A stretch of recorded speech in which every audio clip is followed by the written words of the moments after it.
guys. 3 o'clock here. All right, guys, welcome back to the best and worst of film 2014 with my special guest once again, Romy Boy J Money, talking about the best and worst of 2014 when it comes to film.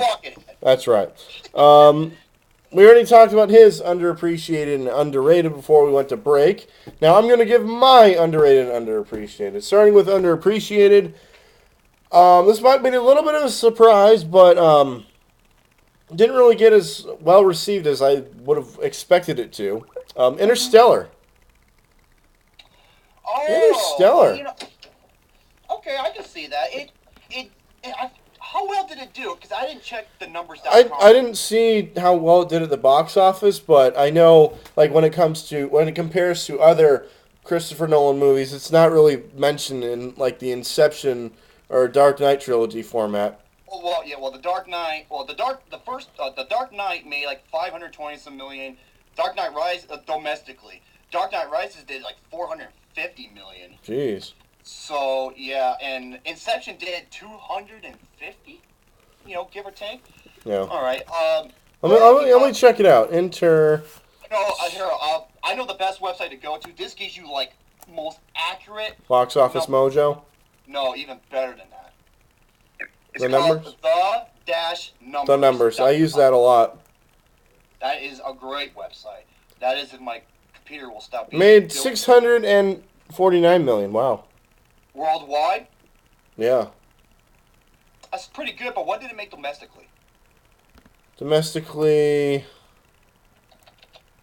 I don't know.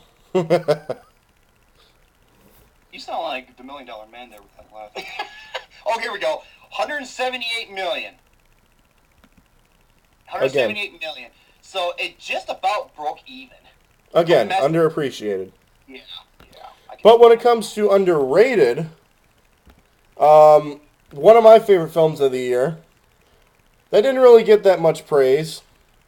Chef, Jon Favreau's movie. I'm just gonna say because that has like almost an 85-90% rating. Again, but I know that, but it didn't really get. You're talking about the overall praise. It didn't really get like wide release or anything like that. Absolutely, Chef is Jon Favreau's best movie since the first Iron Man. Since the first Iron Man. So good. It's so underrated. It's a shame that nobody saw it. Oh man, I saw it. I fell. Dude, it's like the most entertaining movie you'll ever see about food. Yeah. Pretty much. And for big guys like Garrison, the great Romy Boy, man, makes you want to eat. And Garrison in his film cooking home ec class. And it's a great movie about social media in general. That too was Twitter and stuff. Yeah. And the little kid, I think it's like a Critics' Choice or something. He wasn't nominated for best young or the best new young actor or something like that. He wasn't nominated. That's bullshit. Yeah. He was a key factor in that movie. For sure. Great movie, by the way, Chef. Absolutely. Let's talk about now the biggest surprise. Okay.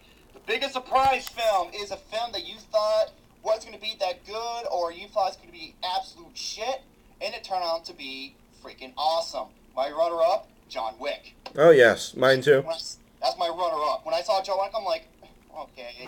And then I saw the movie, I was like, holy shit, man. Yeah. But my number one, my buddy James, I mention every now and then, he saw this movie. He came back to me. He's like, Jerome, you need to see this movie. It's the best science fiction movie since District 9. I'm just like, shut the fuck up, dude. He's like, it's Tom Cruise's best movie since Collateral. Yep. Like, whatever. I saw it. I was at a loss for words. I was like, holy shit, you're right. Everything he said was true. Edge of Tomorrow. Mm-hmm. Brilliant. Anybody says this is a gimmick movie, bullshit. Groundhog Day is a gimmick movie. And Edge of Tomorrow, it is explained with literal, logical reasons what happens. And it was so cool looking. It was a neat idea that was executed even better. Mm-hmm. And the battle sequence, it reminded me of a futuristic D-Day. Wow. It kind of did. Yeah, it did a little bit with the whole jumping out of the planes and stuff instead of going on the beach. Yeah, just awesome movie, dude. It is so clever. It's so funny, but it's not funny as in like, haha, that was a, dirty joke, whatever. No, it's funny because of the reactions he Yeah. gets. He knows so much things before they even know. Brilliant movie. It was made by the same guy who did the first Born Identity movie. He did Mr. and Oh. Mrs. Smith. He did Mr. and Mrs. Smith, and then he did Jumper. But then he did That this. was okay. Wow. Yeah, my number 5 best film. It's in my top 5 best films of the year. Same with mine. It's in my top 5 best films of the year. But I'm going to go a little different. I'm going to say your runner-up. I'm going to say John Wick. Pretty good. Because, wow, I was not expecting this to be good at all. No, Didn't really know that much about it. So Austin's like, hey, Keanu Reeves in this movie. Okay, might as well see it because I like Keanu Reeves. And when I came home, we did a video together before I told you about it. I was like, dude, see this movie. It is awesome. And we did. It is. And we did, and it was freaking badass. Oh, it was incredible. Best revenge movie since the first Taken. Yeah, easily. Since the first Taken, by far. Okay, well, let's go to best screenplay. Okay, we're getting down to the big, 1, 2, 3, the big 5. The big 5, pretty much. All right, best screenplay. Now, I'm not doing adapted or original. Fuck that shit, all right? That's bullshit. Okay, I have a couple of honorable mentions. There's 3 writers, Butterworth, McQuarrie, and Henry the Butterworth brothers and McQuarrie for Edge of Tomorrow. Mm-hmm. Brilliant screenplay. Amazing. Dan Gilroy for Nightcrawler. Mm. And I wish this guy would have got some. Simon Kinberg for X-Men Days of Future Past. How he was able to incorporate real-life historical situations into the X-Men genre and made it work was brilliant. However, nothing beats this one. And I think it's going to win the Oscar. My number 1 best screenplay of the year is Gone Girl. Yes.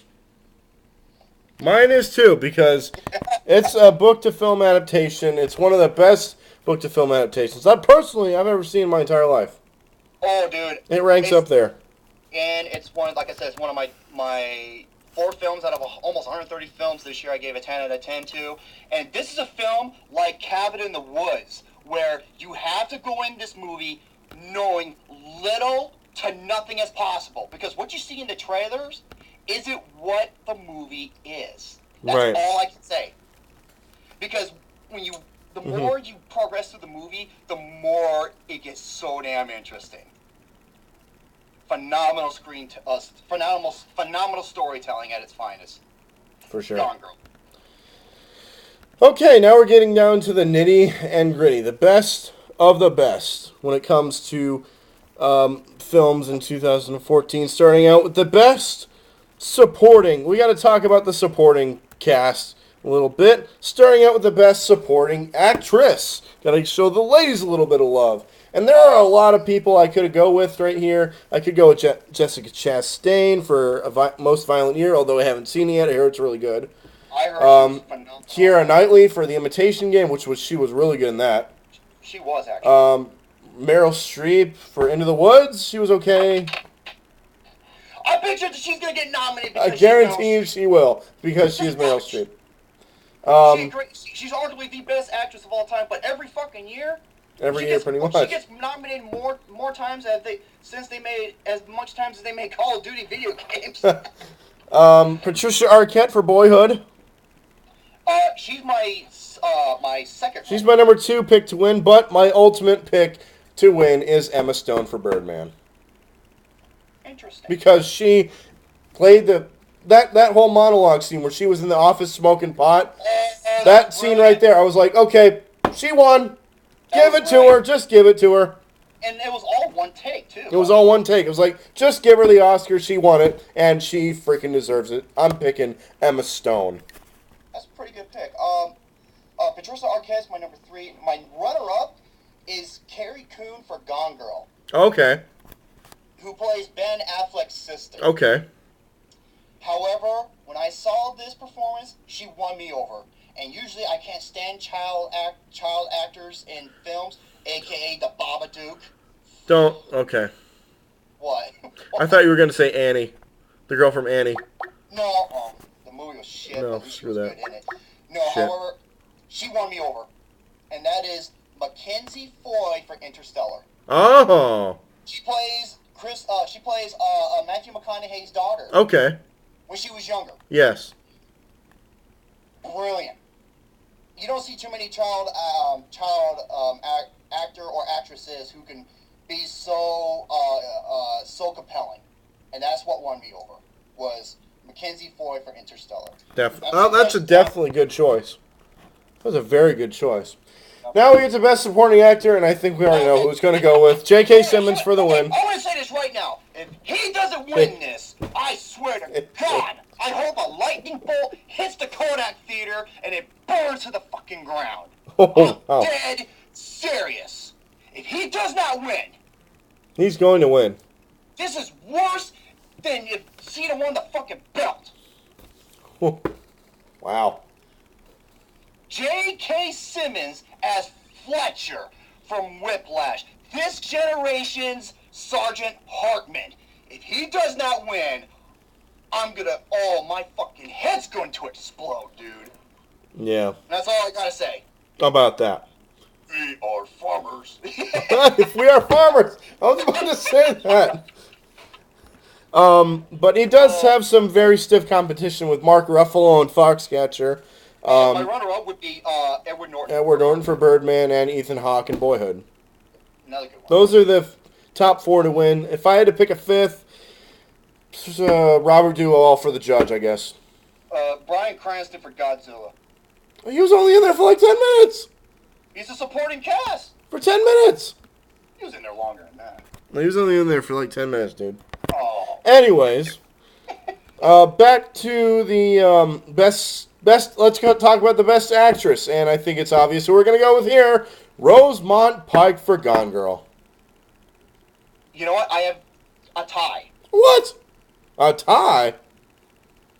For real? I'm dead serious. One of them is Rosamund Pike for Gone Girl. Okay.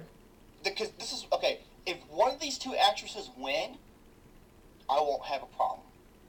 It's a neck and neck. The other one is Shailene Woodley for The Fault in Our Stars. Oh, okay. I love her in that movie. Even Richard Roper said that she deserves Oscar nomination for that. I'm right, but Rosamund Pike is obviously the choice. However, there's this one movie. Julianne Moore is for Still Alice. I heard she was a huge contender, but that's another film that doesn't come out in my area until the second week of January or something. It's ridiculous. Yeah. It's ridiculous how that plays out. Yeah, but yeah, Rosamund Pike, I want her to win. Yeah, I want Rosamund Pike to win too. We can't say nothing because, like I said, you can't know nothing about Gone Girl, but saw that performance, I was just like, oh, she doesn't, just give her the fucking award when she's on the red carpet, okay? Yeah. Just give it to her. All right. Best actor. Ooh, this is a good one. This is going to be really...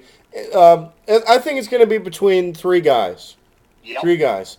Steve Carell for Foxcatcher. I'm on the opposite end of that spectrum, but go ahead. I think it's going to be between three. I think he's one of them. Benedict Cumberbatch for The Imitation Game. Yeah. And Michael Keaton for Birdman. And ultimately, it's going to be Birdman. Michael Keaton. I think Michael Keaton's the best actor for the win. Michael Keaton, I think. No, he's my runner-up, but he's not the best. You missed one name. Don't. Jake Gyllenhaal for Nightcrawler. Oh, shit. I forgot Jake Gyllenhaal. Fuck. 9 for 1, without question. Oh, fuck. I forgot about Jake Gyllenhaal. My runners-up are Michael Keaton for Birdman, Tom Hardy for Locke. Yes. That pisses me off. He's not getting nothing. And I don't give a fuck, Oscars. It's a performance. Andy Serkis for Dawn of the Planet of the Apes. Okay. To be able to do a performance with little to no dialogue and use reactions is already a mountain to climb over in itself. Definitely. So, when we come back, we're going to talk about the best and the best and start talking about the worst of the worst. So stay tuned.